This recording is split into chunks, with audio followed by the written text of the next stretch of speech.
கவலையை மறக்கிறதுக்கு தியேட்டருக்கு போனானா கதறி எழுதுகிட்டே வீட்டுக்கு வந்தானா. அந்த கதையா தான் ஆயிப்போச்சு. இப்ப நமக்கு சாண்ட்ராவை பார்த்தா தொட்டா சினிங்கி எல்லாம் சும்மா வார்த்தை, அதை விட 10 மடங்கா டென்ஷன் ஆறாங்க சாண்ட்ரா. பேசாதே, சத்தம் போடாதே அப்படின்னு படுக்க பாயெல்லாம் சுருட்டிட்டு வெளியில போய் படுக்கிறாங்க.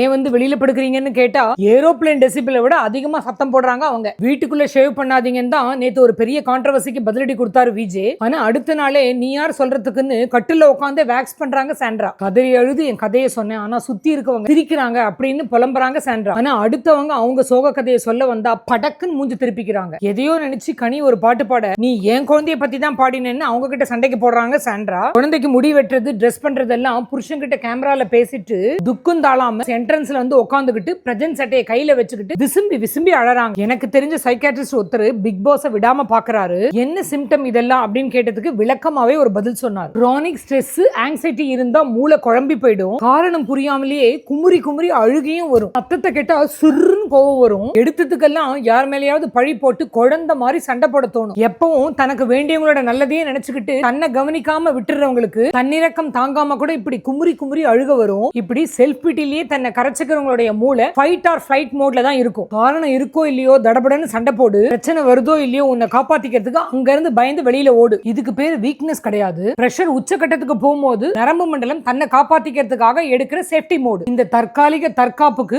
அந்த சைக்காட்ரிஸ்ட் ஒரு மெடிக்கல் டேர்ம் சொன்னார், ஹையர் சென்சரி ப்ராசசிங் சென்சிட்டிவிட்டி. எப்பவும் புருஷன் சட்டையை மடியிலேயே வச்சிருக்க சாண்ட்ராவை பத்தி டாக்டர் இன்னொரு அப்சர்வேஷனும் சொல்றாரு. எந்த அளவுக்கு புருஷன் மேல அப்சஷனா இருக்காங்களோ அந்த அளவுக்கு புருஷன் கிட்ட தன்னுடைய ஃபீலிங்ஸ் அவங்க பகிர்ந்துக்கிறது இல்ல. கூட இருக்கும்போது ஸ்வீட் நத்திங்ஸா பேசிட்டு பிரஜன் தூர போன பிறகு எதையோ நினைச்சு குழம்புறாங்க. சுருக்கமா சொல்லணும்னா தூண்டாமலே கோவம் வரும், காரணம் இல்லாமலே கதறல் வரும். அழுகைக்கு காரணமும் இருக்காது, யார் மேல கோவங்கிறதும் புரியாது. மென்ஸ்ட்ரல் சைக்கிள் மாறதுனாலயோ தைராய்டு இம்பேலன்ஸ்னாலயோ தூக்கம் குறையறதுனாலயோ கூட இந்த மாதிரி விஷயங்கள் நடக்கலாம். சைக்காட்ரியில என்ன சஜஸ்ட் பண்ணுவாங்களோ அதை தன்னையே அறியாம ஃபாலோ பண்ணிக்கிட்டு தான் இருக்காங்க சாண்ட்ரா. அமைதியான தனிமை, சத்தத்தை கேட்காத ஒரு டிஸ்டன்சிங், சுத்தி இருக்கவங்களை பத்தி கவலைப்படாம மனம் போன போக்குல அழறது, இதெல்லாம் தான் இதுக்கு தற்காலிக ரெமிடி. எனக்கான ஸ்பேஸ் எனக்கு கொடுத்துருங்க, எனக்கான பாதுகாப்பை எனக்கு உத்தரவாதமா கொடுங்க. நான் சொல்றது நான்சென்ஸா இருந்தாலும் தயவு செய்து கொஞ்சம் காது கொடுத்து கேளுங்க. இததான் அந்த சைக்காட்ரி டாக்டர் அழுத்தம் திருத்தமா சொல்றாரு. பிக் பாஸ் ஹவுஸ்குள்ள நடக்கிறது ஒரு போட்டி. சாண்ட்ராவோட பிரச்சனையை அவங்க புரிஞ்சுக்கிட்டாலும் நிச்சயமா அவங்களுக்கு தகுந்த மாதிரி இவங்க நடந்துக்க மாட்டாங்க. பாரு பக்கமே போயிருக்கிற வியூவர்ஸோட பார்வையை தாம் பக்கம் திருப்பிக்கிறதுக்காக தான் சாண்ட்ரா டிராமா ஆடுறாங்கன்னு சக கண்டஸ்டன்ட்ஸ் நினைக்கிறதுலயும் ஒரு நியாயம் இருக்கு. மொத்தத்துல பிக் பாஸ் ஹவுஸ் சாண்ட்ராவை அக்ரிவேட் பண்ணிருக்கு. அவங்களுடைய ரியல் ஹவுஸ் தான் அவங்கள ஆறுதல் படுத்தணும். டாக்டர் வந்தாரு பார்த்துட்டு போனாருன்னு நடுவுல ஒரு வார்த்தை சொல்றாங்க சாண்ட்ரா. போட்டி முடிஞ்சு வெளியில வந்த உடனே அவங்களுக்கு தேவை ஒரு கம்ப்ளீட் செக்அப்.